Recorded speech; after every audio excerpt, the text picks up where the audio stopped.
سورۃ الفجر، بسم اللہ الرحمن الرحیم، والفجر وليال عشر والشفع والوتر واللیل اذا یسر۔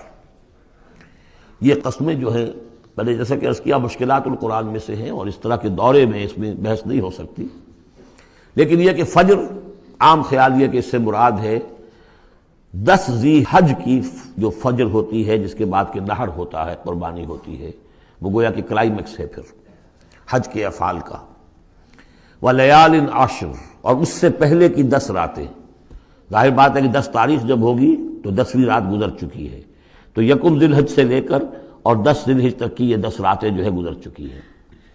والشفع والوتر، اور ایک 10 راتیں وہ ہے کہ جو عشرہ رمضان مبارک میں ہیں، اس میں شفع اور وتر کا فرق ہے، جفت اور طاق کا۔ طاق میں پھر لیلۃ القدر ہے۔ ویسے یہ کہ یہ طاق رات کون سی ہوتی ہے، اب اس کے بارے میں کافی کچھ ایک مسائل پیدا ہو چکے ہیں۔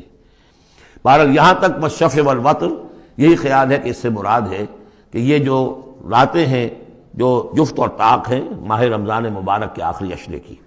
واللیل اذا یسر، اور رات اس گواہ ہے رات جب کہ وہ چلے۔ حل فی ذلک قسم لذی حجر، اس میں ہے کوئی دلائل ہے، قسم ہے ان لوگوں کے لیے کہ جو عقل مند ہیں، ان میں جو نشانیاں ہیں ان چیزوں کے اندر جن کو کہ گواہی کے اندر پیش کیا گیا ہے۔ اب آ رہا ہے مضمون، الم تر کیف فعل ربک بعاد، تم نے دیکھا نہیں کیا کیا تھا آپ کے رب نے عاد کے ساتھ، قوم عاد کے ساتھ کیسے ہلاک کیا تھا۔ ارم ذات العماد، وہ ارم جو ستونوں والا تھا۔ خیال یہ ہے کہ ارم جو ہے یہ قوم عاد کا شاہی خاندان تھا، جیسے فراعنہ مصر کے، نماردہ عراق کے، تبع یہ تھے یمن کے، اور ارم جو ہے یہ قوم عاد کا جو خاندان تھا بادشاہی، ان کا لقب تھا۔ ذات العماد، اونچے اونچے ستونوں والا۔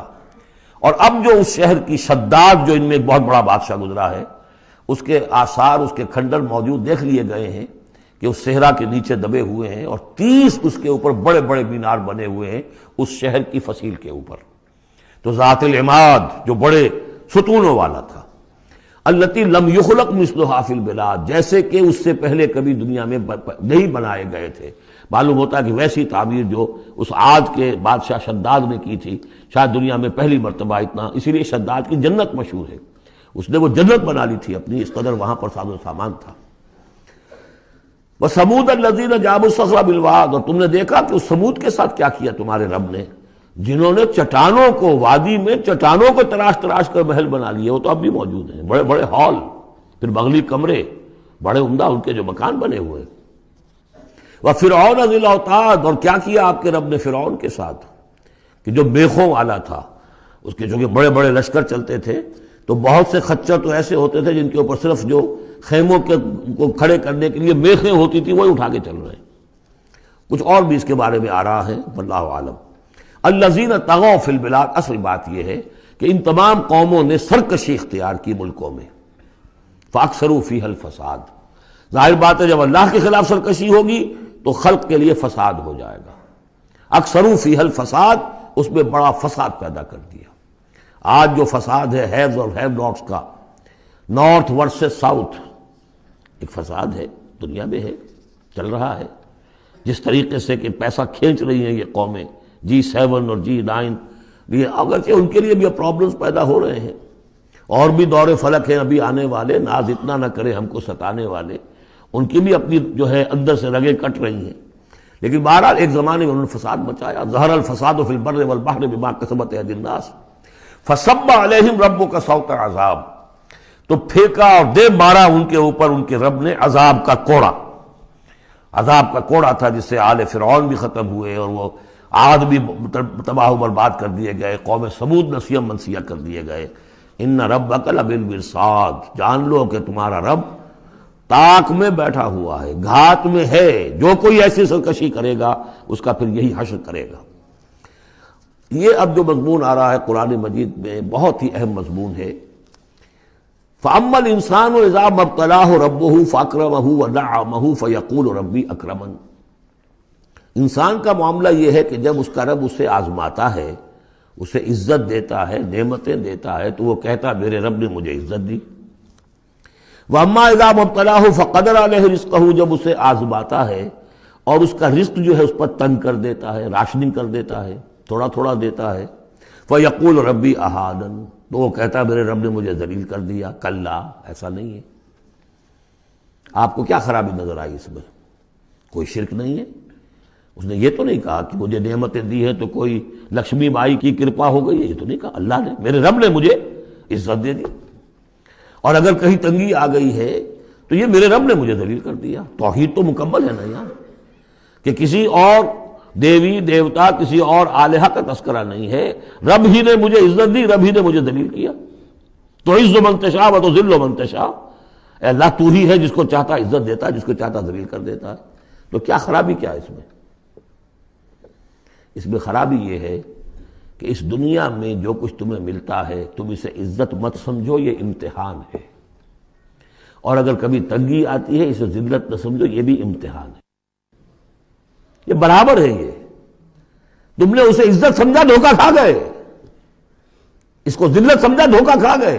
چاہے توحید انٹیکٹ ہے آپ کی، لیکن توحید جو ہے وہ تو یوں سمجھیے کہ جڑ بنیاد ہے نا ہدایت کی، اس سے اوپر بھی تو منزلیں ہیں ہدایت کی کہ نہیں؟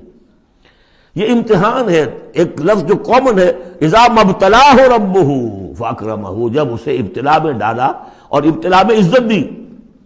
دیکھیں اب کرتا کیا ہے، صبر کر، یہ شکر کرتا ہے، اپنی جو بھی ہم نے اس کو نعمتیں دی ہیں وہ حقداروں کو ان کے حق ادا کرتا ہے کہ نہیں کرتا ہے؟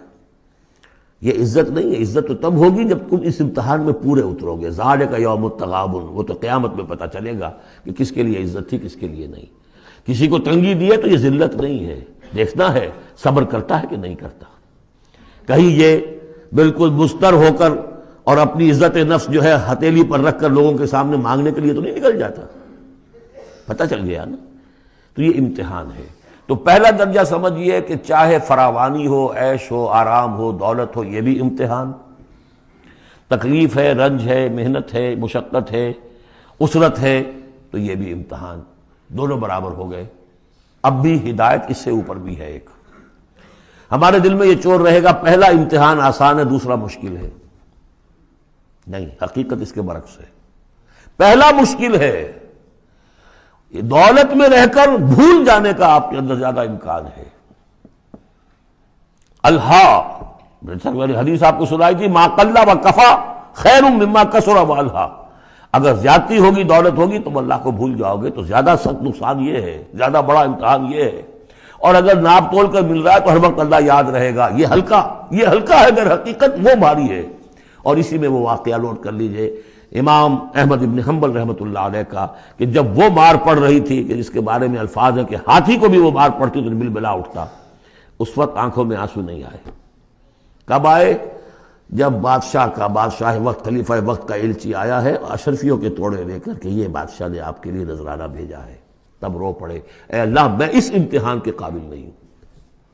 یہ امتحان سختر ہے۔ تو یہ ہے درجہ بدرجہ، لَتَرْكَبُنَّ طَبَقًا عَنْ طَبَقٍ، تو ہدایت کے بھی یہ درجے ہیں۔ پہلا درجہ تو یہ ہے کہ جو بھی ہے اللہ کی طرف سے ہے، تنگی ہے تو اللہ کی طرف سے، اور فراوانی ہے تو اللہ کی، یہ توحید تو پوری ہو گئی آپ کی، اللہ کی طرف سے۔ لیکن اس میں اب آگے درجے ہیں کہ یہ امتحان ہے، یہ بھی امتحان وہ بھی امتحان، اس اعتبار سے دونوں بھی امتحان ہیں، یہ دونوں برابر ہیں۔ اس سے بھی اوپر یہ ہے، وہ امتحان مشکل ہے فراوانی والا، اور یہ امتحان جو ہے یہ آسان ہے۔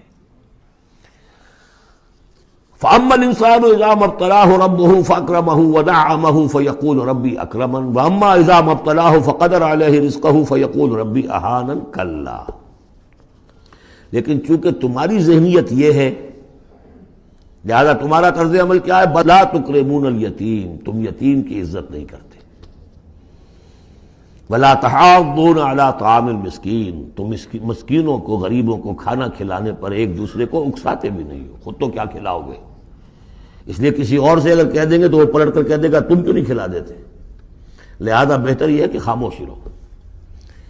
وَلَا تَحَاضُّونَ عَلَىٰ طَعَامِ الْمِسْكِينِ وَتَأْكُلُونَ التُّرَاثَ أَكْلًا لَمًّا، اور تم چاہتے ہو کہ ساری وراثت اور میراث سمیٹ کر تم ہی ہڑپ کر جاؤ۔ اور وہ رواج وہاں پر یہ تھا، ہندوؤں میں تو اب تک بھی شاید ہے، کہ وہ بڑا بیٹا جو ہے بس وہی وارث ہے، باقی کسی کا کوئی حق ہوتا ہی نہیں۔ یہ تو قرآن نے دیا ہے تفصیلی قانون وراثت۔ باقی یہ ہے کہ جس شخص کا ہاتھ پڑ گیا، اور جس میں جو بڑا کوئی طاقتور ہے وہ چھوٹے بہن بھائیوں کو کیا دیتا تھا؟ کچھ بھی نہیں۔ تم چاہتے ہو کہ ساری میراث تم جمع کر کے ہڑپ کر لو۔ وَتُحِبُّونَ الْمَالَ حُبًّا جَمًّا، اور مال سے تو تم محبت کرتے ہو ٹوٹ کر، وہ تو گویا کہ کوٹ کوٹ کر بھری ہوئی ہے تمہارے دل میں۔ کلا، یہ دو صورتیں اس اعتبار سے ان کو ذہن میں رکھیے کہ خاص عرب کا جو ایک معاشرہ تھا، اس کا ایک کلچر تھا، اس کی ایک ثقافت تھی، اس کی تصویر ہے جو ان دونوں صورتوں میں آ رہی ہے۔ ایک ان کا اپنا ثقافت کا، ان کا ماحول، غریبوں کو کھانا کھلانا، یہ ان کے ہاں سمجھا جاتا تھا اچھا کام ہے، لیکن یہ کہ جو لوگ دولت کی محبت میں مبتلا ہو گئے وہ کیسے کریں گے اس کو؟ اور جو بھی وہاں پر ہو رہا تھا، زوردار جو بھی ہے طاقت والا، سب کو سمیٹ لیتا تھا۔ کلا اذا دکت الارض دکا دکا، اس آیت کے ترجمے دو بھائیوں نے علیحدہ کیے ہیں۔ دو بھائی کون؟ امام الہند شاہ ولی اللہ دہلوی کے فرزندان گرامی رحمت اللہ علیہ و رحمت اللہ علیہما، باپ پر بھی رحمت ہو اللہ کی اور دونوں بیٹوں پر بھی۔ یہ موضع القرآن میں شاہ عبد القادر صاحب نے ترجمہ کیا ہے، جبکہ زمین کو کوٹ کوٹ کر پست کر دیا جائے گا، ہموار کر دیا جائے گا، اذا دکت الارض دکا دکا۔ اور جو ان کے بھائی ہیں شاہ رفیع الدین رحمہ اللہ، وہ کہتے ہیں کہ جبکہ زمین کو ریزہ ریزہ کر دیا جائے گا۔ اب عربی زبان کے اندر یہ سارے احتمالات ہوں گے، میں پہلے ترجمے کو ترجیح دیتا ہوں کہ زمین کو کوٹ کوٹ کر چپٹا کر دیا جائے گا، پھیلا دیا جائے گا۔